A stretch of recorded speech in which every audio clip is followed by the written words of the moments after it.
Diversificar ou não diversificar a sua carteira de investimentos? Vamos ver agora depois da vinheta.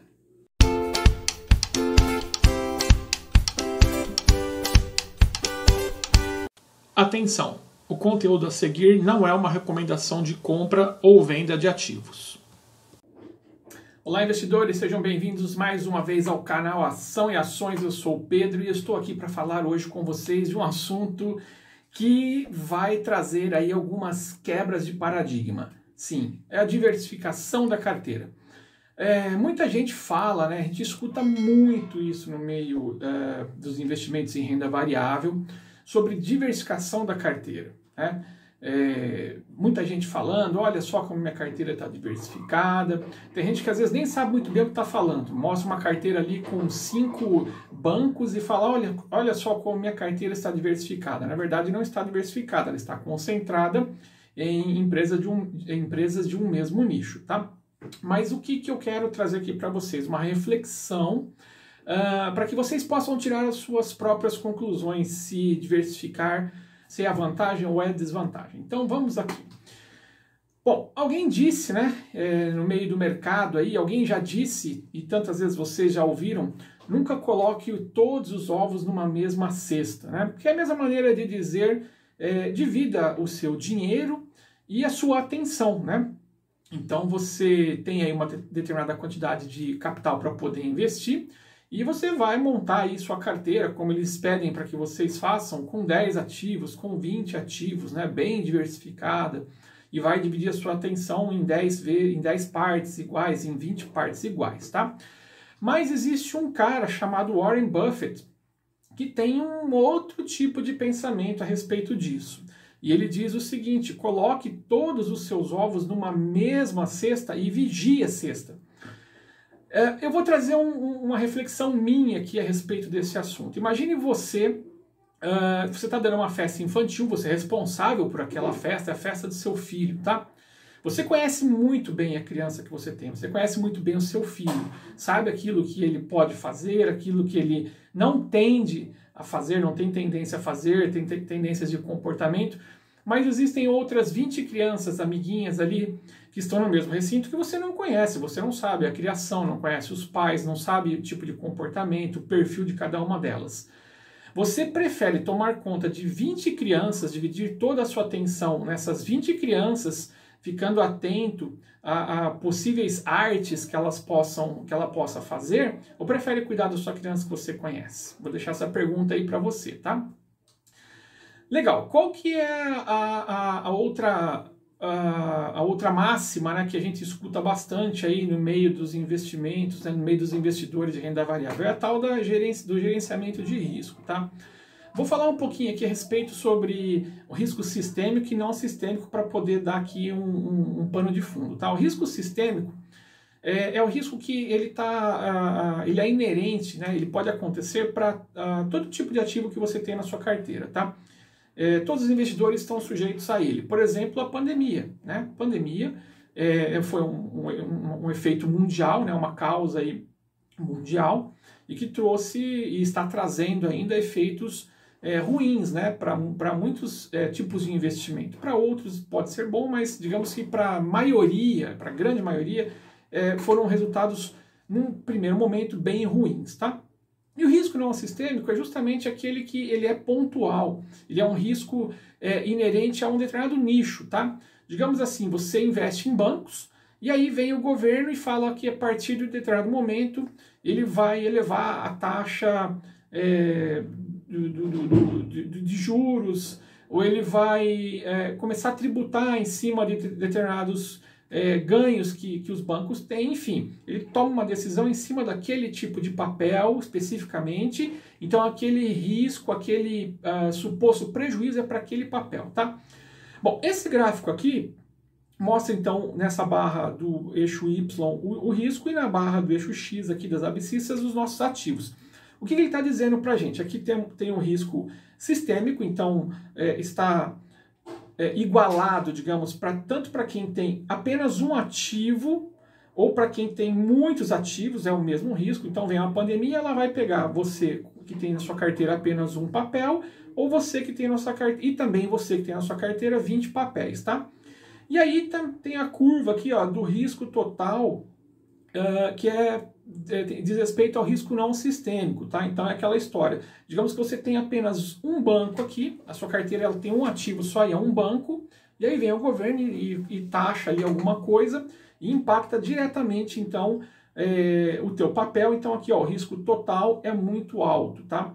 E é justamente sobre isso aqui que o Warren Buffett nos convida a refletir, né? Se você tem um filho, você conhece quais são os riscos, as tendências, a artes que esse seu filho pode aprontar, então você vigia o seu filho, tá? Para que você, então, diminua esse risco aqui, tá bom? Legal.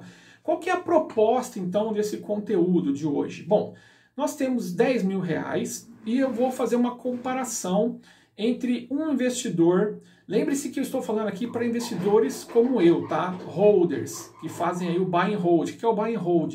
Você compra o papel e carrega ele por longo prazo, tá? 10 anos, 15 anos, 20 anos. O que nós estamos buscando com isso? Uma renda passiva para num futuro ter um complemento ou uma aposentadoria que venha dos nossos investimentos feitos aí ao longo desses anos todos, tá? A gente não está aqui para ficar comprando e vendendo, nem para ficar fazendo swing trade, nem para fazer day trade, enfim. Nosso objetivo é o longo prazo, tá?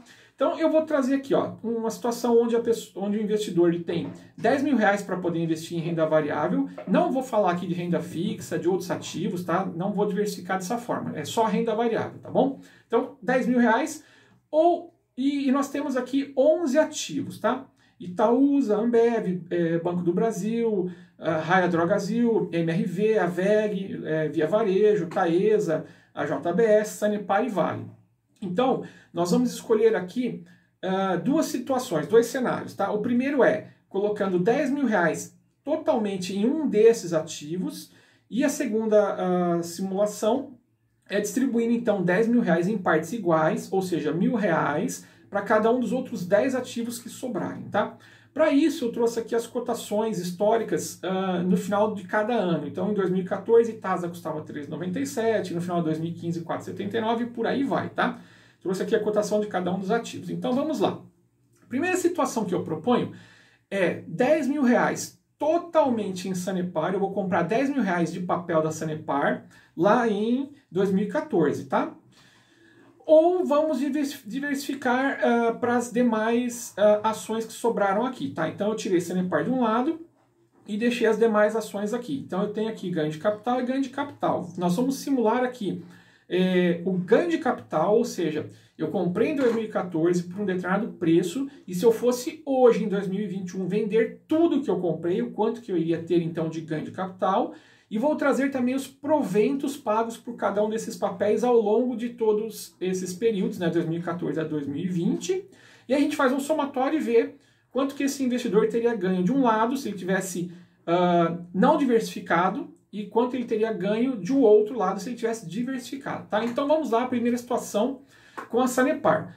Com os 10 mil reais e com a cotação da Sanepar lá em 2014, eu teria comprado 7.194 ações, e se eu fosse vendê-las hoje ao preço que a Sanepar está em 2021, eu poderia então ganhar R$ 37.985. Então eu paguei 10 mil reais lá atrás e agora eu vou vender a R$ 37.985. Os proventos pagos pela Sanepar desde 2014 até 2021, somados todos, tá? Aí entram juros sobre capital próprio, dividendos, se houve rendimento, né, sobre capital próprio, somados dá R$ 4,08, tá? Veja, de 2014 até 2020, ela pagou por ação R$ 4,08. Multiplicado, então, pela quantidade de ações que eu comprei lá no começo, peguei meus 10 mil e comprei 7.194, eu teria, então, mais um caminhãozinho de dinheiro aqui, olha, mais R$ 29.367,63 entre 2014 e 2020, tá? Em 6 anos aí, mais ou menos, tá? Somado, então, os 37 da minha venda, que é ganho de capital, então eu vou vender todas as ações, mas tudo que eu ganhei com ela durante esses 6 anos aí, eu teria, então, 67.353. Então, veja o investimento. Eu comprei R$10.000 em 2014 e aqui em 2021 eu estou vendendo tudo, eu já ganhei então, teria ganho R$ 67.353, tá? Eu não diversifiquei, eu peguei e coloquei todos os ovos numa cesta só, fiz como o Warren Buffett estava recomendando e cuidei dessa cesta. Por que que eu cuidei dessa cesta? Porque eu conhecia muito bem o filho que eu tinha, conhecia os fundamentos da Sanepar, conhecia os fundamentos macroeconômicos, os fundamentos setoriais, enfim, fui acompanhando durante todo esse tempo e o resultado foi esse. Agora, e se por outro lado eu tivesse feito então a diversificação, tivesse pego todos os meus R$10.000 e diversificado de forma igual aqui em todos os papéis que estão aqui? Eu teria comprado 71 papéis da Ambev, 58 do Banco do Brasil, 252 da Itaúsa, 189 da MRV, 130 da VEG, 140 da Vivar, 118 da Taesa, 127 da JBS, 342 da Droga Raia, Raia Drogazil e 37 papéis da Vale. Se eu fosse vendê-los, então, vender toda essa minha carteira hoje, eu teria, então, R$ 39.651 de ganho de capital, tá? Os proventos que essas empresas todas pagaram de 2014 até 2021, eles somam R$ 65,61 por ação, tá? Então, eu teria um total aqui de R$ 7.510,26 de proventos recebidos, tá? E aí, somando, então, o que eu ganhei aqui no ganho de capital com os proventos recebidos, eu teria aqui então um total de R$ 47.661, tá? Aqui embaixo tem a mesma conta, né? Pegaria e venderia 71 ações da Ambev, pelo preço de hoje daria R$ 1.000 e poucos, da Banco do Brasil mais R$ 2.000, mais os proventos pagos por ação, se você somar então todos esses proventos aqui, vai dar os R$ 65, multiplicados pelas quantidades de ações, então 71 vezes 4,19, eu teria 297 que a Ambev me pagou, 674, soma todo mundo, me dá esses valores aqui individuais por papel, soma todos os papéis, mais os ganhos de capital, eu teria então R$ 47.161,84. Veja, aqui eu não diversifiquei e ganhei 67 mil, aqui eu diversifiquei e ganhei 47 mil. O que acontece aqui? Eu tenho várias empresas, gente, com perfis diferentes. Eu já falei sobre isso em outro vídeo anterior. Se você não assistiu, vou deixar um cardzinho aqui para que você possa entender melhor o que eu estou falando, né? O que é o perfil? O que são essas empresas de perfil diferente? Tem empresas que são de crescimento e tem empresas que são de dividendos, tá? Empresas que são de crescimento, que são de crescimento, elas não vão pagar dividendos para você, ou vão pagar muito pouquinho. E as que são de dividendos, elas vão pagar dividendos, óbvio, né, para você, melhores dividendos, e vão ter, às vezes, pouca variação no seu preço no curto prazo. No longo prazo tem grandes variações, podem ter grandes variações de preço, tá? Veja aqui com relação a proventos pagos. Olha, a Ambev pagou aí, em 6 anos, R$ 4,19 de dividendos, né, por ação. Já o Banco do Brasil, 11. A Itaúsa, 4. MRV, 4. A VEG, 3. A VEG, ela não é uma empresa de dividendos, ela é uma empresa de crescimento, tá? Então você vê que ela não paga muitos dividendos aqui. Por outro lado, o preço do papel aumenta muito. Por quê? Porque ela é uma empresa de crescimento. Ela retém, né, grande parte do seu capital aí no caixa para reinvestimentos. A Via Varejo. Via Varejo é uma empresa que nem lucro dá, gente, né? Durante todo esse período aí, nem lucro ela deu. Então ela vai pagar o quê para você? Nem dividendos ela paga, né? E muito menos variação de preço, tá? Muito pelo contrário, são empresas do varejo que tem margens muito apertadas, então o preço dela varia demais. Uma hora é 14, outra hora é 7, depois é 2, depois é... Enfim, são variações bem extremas e num curto prazo, tá bom? Talvez para quem quiser fazer day trade aí seja uma boa, tá? E aí você vê aqui, ó, a Taesa, né? Olha, a empresa que mais pagou dividendos, é uma empresa pagadora de dividendos, não é mais uma empresa de crescimento, né? JBS, com poucos dividendos, é uma empresa que está crescendo, né? A Raia Drogazil também com poucos dividendos. A Vale já é uma empresa de dividendos. A Vale não vai crescer mais do que ela já cresceu, gente. A Vale já chegou talvez no seu topo. Ela compõe ali o ranking do Ibov, né? Está entre as 100 melhores ali de maior valor da Ibovespa. Então, A expectativa de que em 10 anos ela cresça muito é baixa, tá? É uma baixa expectativa. É mais fácil você pegar uma small cap e ver essa small cap em 10 anos dobrar, triplicar de tamanho, do que pegar a Vale daqui 10 anos, vê-la dobrar de tamanho. Talvez ela cresça 15%, 20%, não sei, tá? Mas a realidade é essa. Vamos aqui para uma outra simulação. Se eu tivesse pego e colocado 10 mil reais todo em HADL, né, em Raia Drogasil, ou se eu tivesse diversificado então para as demais ações que estão aqui dentro, o que teria acontecido? Na HADL, mesmo raciocínio, tá, gente? Teria ganho R$ 83.169, tá? E nos outros papéis, R$ 47.563. Veja, só troquei de lugar um papel, né? Eu tirei aqui agora a Sanepar, botei HADL, joguei Sanepar de volta aqui para o grupo, né? Então, de um lado aqui eu estou colocando meus ovos todos na HADL, e aqui na Raia Drogasil, e aqui eu estou diversificando, né, em 10 partes iguais. Veja, 83 contra 47. E uma outra situação, justamente a Vale, tá? Se eu tivesse pego, então, e colocado todos os meus ovos na Vale lá em 2014, ou se eu tivesse pego e colocado os meus ovos divididos em partes iguais nessas empresas desde 2014, o que teria acontecido? Eu teria colocado 10 mil lá em 2014, se eu fosse vender hoje, junto com os proventos, eu teria R$ 38.159, ao passo que, com as demais ações, eu teria R$ 108.961,16. Aí aqui vocês vão falar, Pedro, então Warren Buffett está errado. Então talvez essa teoria de diversificação, ela realmente não seja boa. Porque olha aí, se eu tivesse colocado na Vale, eu não teria os 108 mil que eu tenho aqui se eu tivesse diversificado. Aí eu chamo a atenção de vocês para este fato aqui, gente, olha. Nós tivemos os 10 mil para diversificar e nós fizemos essa simulação para 3 empresas.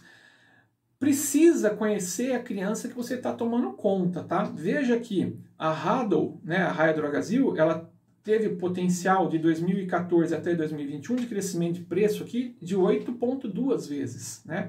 A Sanepar, 3,8. A Vale, 3,2, né?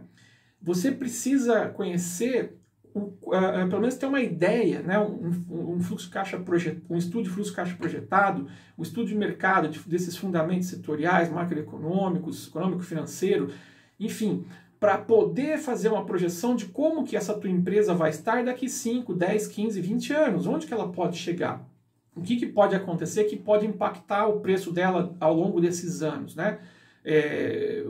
Tantos fatores, tanto como riscos sistêmicos e não sistêmicos que podem impactar esse teu papel. E aí você toma conta desse papel.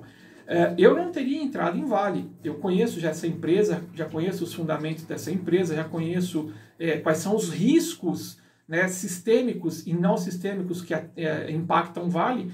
Então eu acho que para mim não é um papel interessante, tá? Como holder, tá bom? Para você pode servir.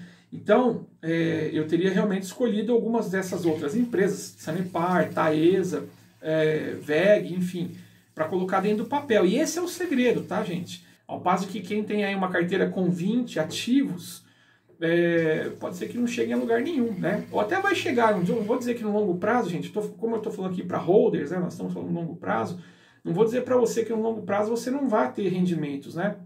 Você pode ter rendimentos, mas eles podem talvez ser menores do que realmente aquilo que você gostaria, né? É o que nós vimos aqui nos gráficos, nas tabelas que nós observamos, né? Enfim, então acho bem importante levar esse assunto em consideração agora, tá? Leve esse assunto em consideração e veja para você o que faz mais sentido, diversificar ou não, tá bom? Então, se você gostou desse conteúdo, eu tenho muito mais para te passar aí em outros conteúdos já divulgados. Assine o nosso canal, deixe seu joinha, deixe seu comentário. Vamos discutir sobre o assunto, né? De repente você já teve aí experiências de diversificação ou não. Então, coloca aí nos seus comentários as suas impressões, tá bom? Eu espero ter ajudado e bons estudos e bons negócios.